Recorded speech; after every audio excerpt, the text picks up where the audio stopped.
By 1670, Sambhaji was a teenager living inside a kingdom that was simultaneously his birthright and his prison. The Maratha court at Raigad Fort was not a place for impulsive young men with strong opinions. It was a place for calculation, patience, and political discipline. Shivaji had built his kingdom through those exact qualities, and he expected his heir to embody them. Sambhaji was brilliant.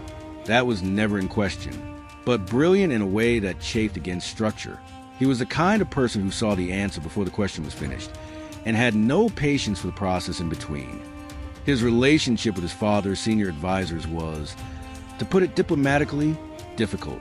Chief among them was Anaji Dado, a powerful minister in Shivaji's court who saw Sambhaji not as a future king to nurture, but as a variable to manage, a risk, someone whose temperament made him unpredictable. And unpredictable heirs are dangerous things in a kingdom still fighting for its survival. Anaji Dado and others like him began doing what court politicians have done throughout history.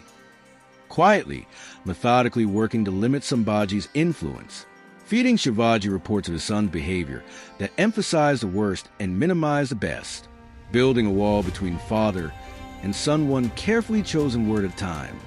And it worked. Shivaji, stretched thin between wars and statecraft, began to see Sambhaji through the lens his advisors provided, a son with potential, yes, but also a liability. And then there was Soyarabai, Shivaji's second wife, and the mother of his younger son, Rajram, was not a passive figure in Maratha court politics. She was intelligent, ambitious, and acutely aware that as long as Sambhaji was a recognized heir, her own son's future was limited.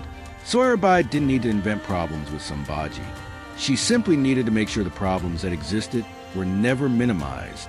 Every impulsive word Sambhaji spoke in court, every time he clashed with an advisor, every rumor about his behavior, she made sure it reached Shivaji's ears in the worst possible light. This was not a conspiracy of villains.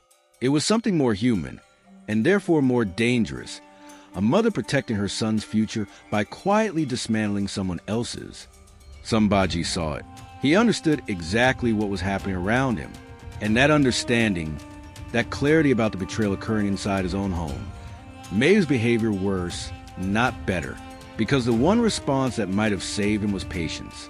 And patience was the one quality he had never fully developed. In 1678, things came to a head. The specific trigger varies by historical source, but the essence is consistent. Sambhaji had developed a close and politically problematic relationship with Kailash, a court poet and companion whose influence over the young prince concerned Shivaji's advisors deeply. Whether that concern was genuinely about Kailash's influence or simply a convenient excuse to move against Sambhaji is a question historians still debate. What is not debated is what happened next.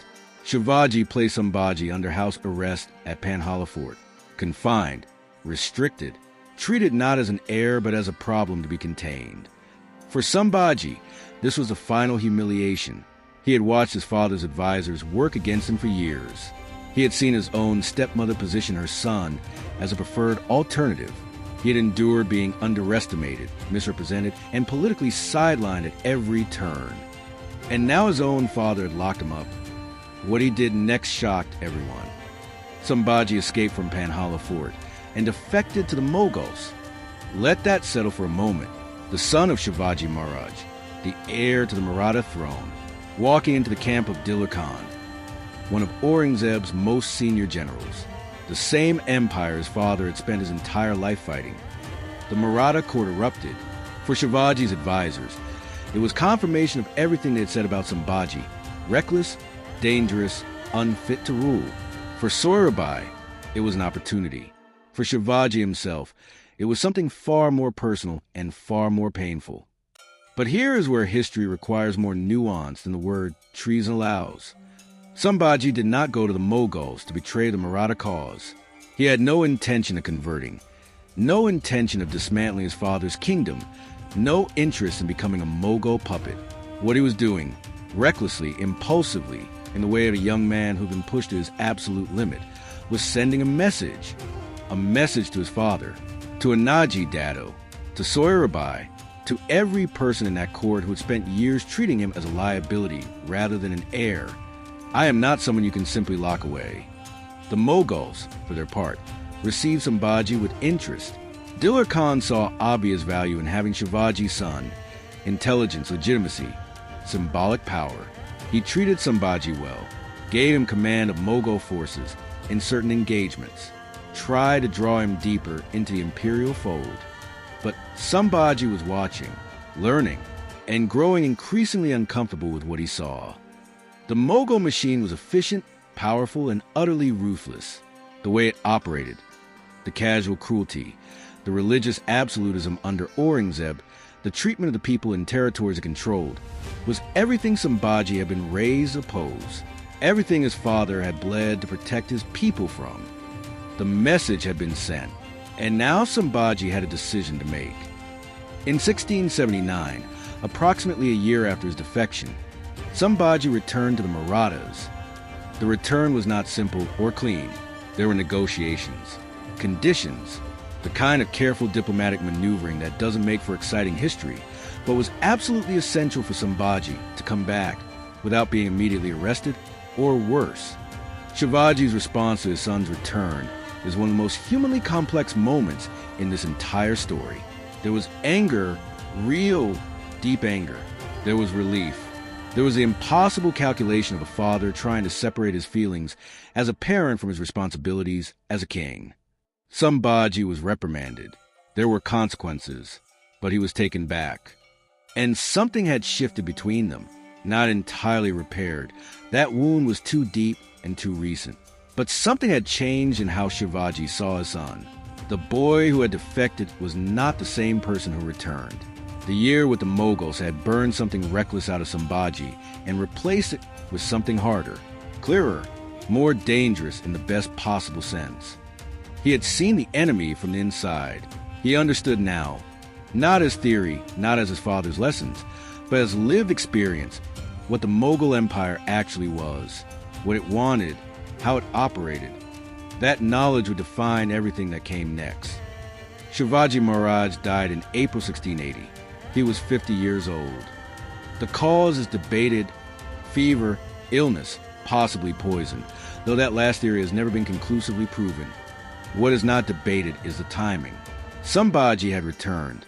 The relationship between father and son had been fractured and partially rebuilt. And then, before it could be fully healed, Shivaji was gone. He left behind a kingdom, a legacy, and a succession that was anything but settled. Soyrabai moved immediately.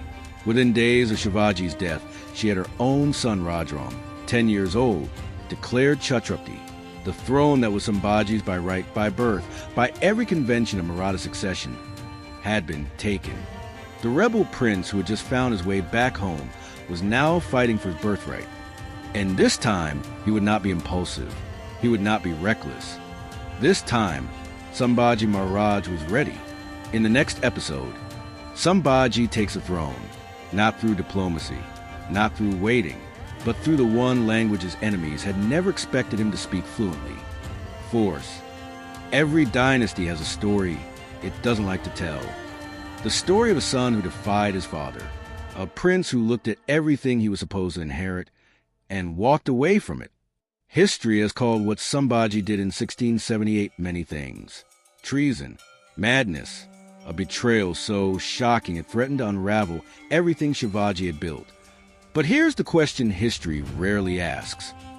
What drives a brilliant young man to make a decision that looks, on the surface, like the worst possible choice he could have made? The answer is never simple.